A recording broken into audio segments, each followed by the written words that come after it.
It's pointless to read, in the early 21st century, a book written at the beginning of the 19th century, before history was even considered a science.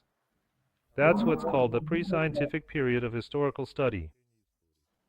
In any case, most of the information and relevant history is drawn from sources like these.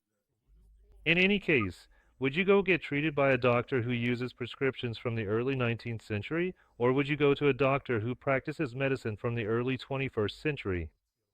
What do you think? But history can't be modernized, right? Once again, look, would you go to a doctor who prescribes medicine based on 19th century recipes?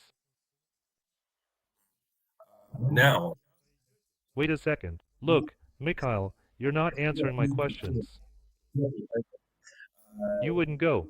Why do you think that history written in the 19th century is suitable for the 21st century? What do you think? because history isn't a science and But that's just your opinion.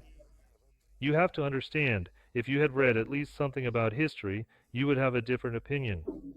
history hasn't changed since the ninth century. It does change. It does. Where does new information about history come from? Let me tell you where new information comes from. First of all, new archaeological sources are discovered. In Karamzin's time, they basically didn't exist. That's a minimal contribution. For the history of Rus, that's not a minimal contribution, believe me. Then, parallel sources are discovered, which Karamzin didn't know about.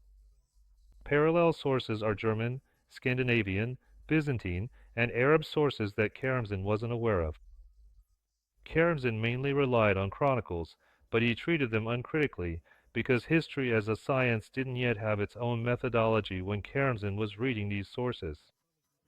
Because a layman like Karamzin trusted the sources. But a historian approaches a source critically and doesn't